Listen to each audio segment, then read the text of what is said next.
In the last century, the invention of the tractor has transformed farming.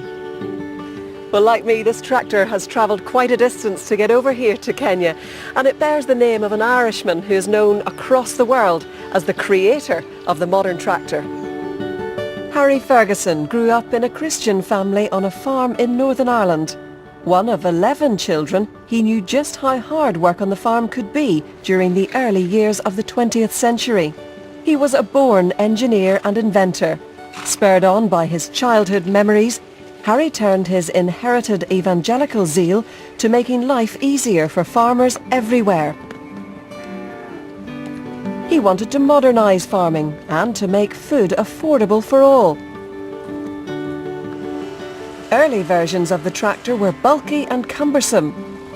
Harry worked to design a smaller, lighter tractor and plough that could work together as one unit. Using this Ferguson system, the tractor quickly replaced the horse and became an essential item on the farm. Working with other partners, Harry Ferguson's tractors were mass-produced and shipped across the globe. Harry died in 1960, but his name lives on. Today, farmers around the world are thankful for the enormous contribution that one Irish engineering genius made to the world of agriculture. And giving thanks is the message of our next hymn as our choirs sing, "Now thank we all our God."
No matter where you live in the UK, you are never too far from a fishing port.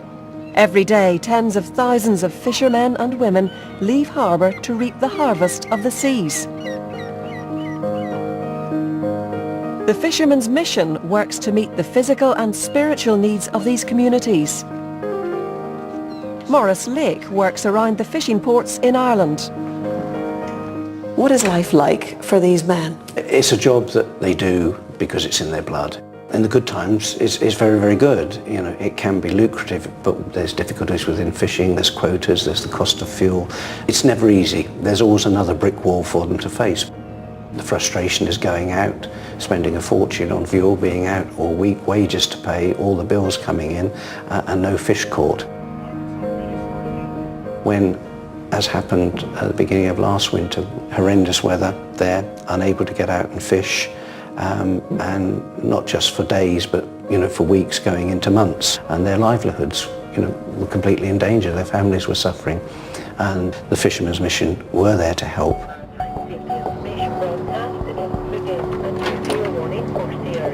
Last year, the mission was part of a team that developed and distributed a new life jacket, which fishermen would find comfortable to wear when working.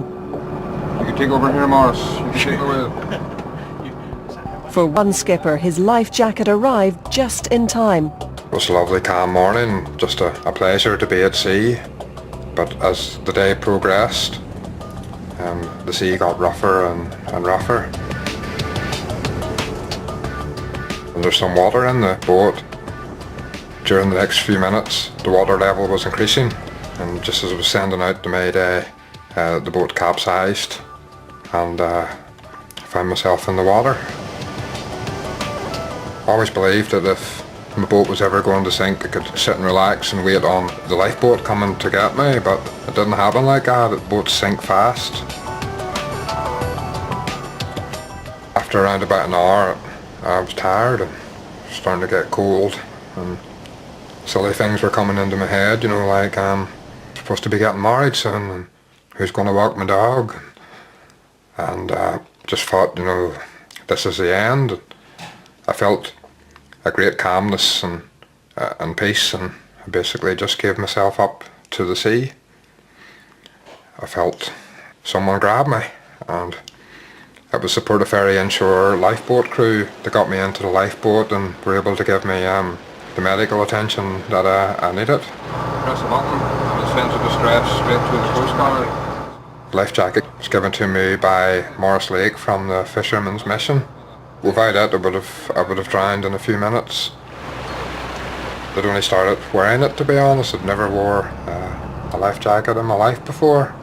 If I hadn't been wearing it, I guess I wouldn't be talking to you today.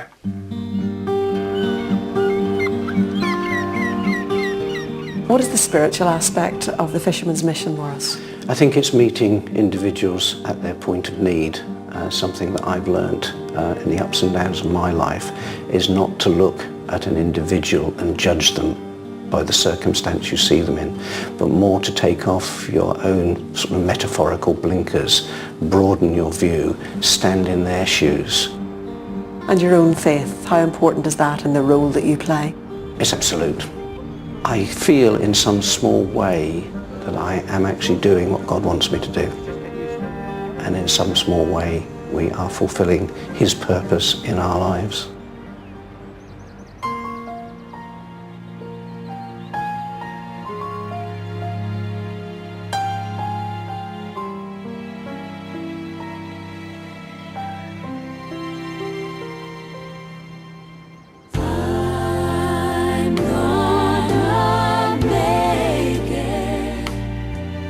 He's already said that I would. I'll keep on trusting that He's working everything for my good. He walks beside me, and heaven is in my view. Oh, I'm gonna make it through.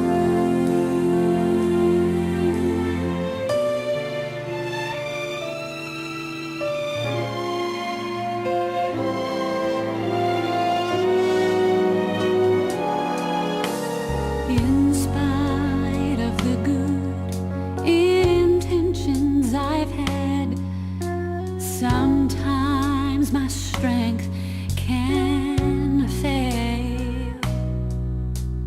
Though I have tried the very best that I could, weaknesses prevail.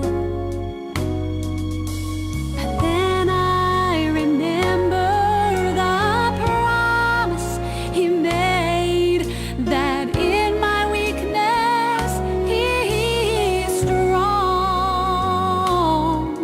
And that's when I know whatever may come, his steady hand will lead me on and on and on. I'm gonna make it. He's already said that I would. I'll keep on trusting that he's working everything for my good. He walks beside me, and heaven is in my view. Oh, I'm gonna make it. I'm gonna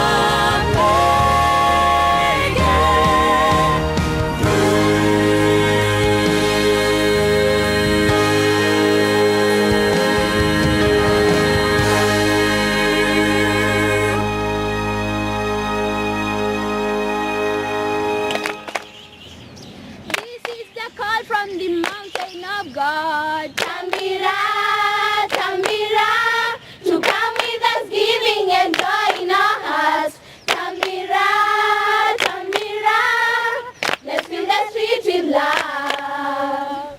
And check this world alive with singing and celebrations now. For our time to dance has come. Tambira Jehovah, Tambira, Tambira, Tambira Jehovah. Aren't they brilliant? The children here at Nanyuki Girls' School certainly know how to celebrate harvest. Our next hymn is perhaps the best known of all the great harvest hymns, written by Cecil Francis Alexander, All Things Bright and Beautiful.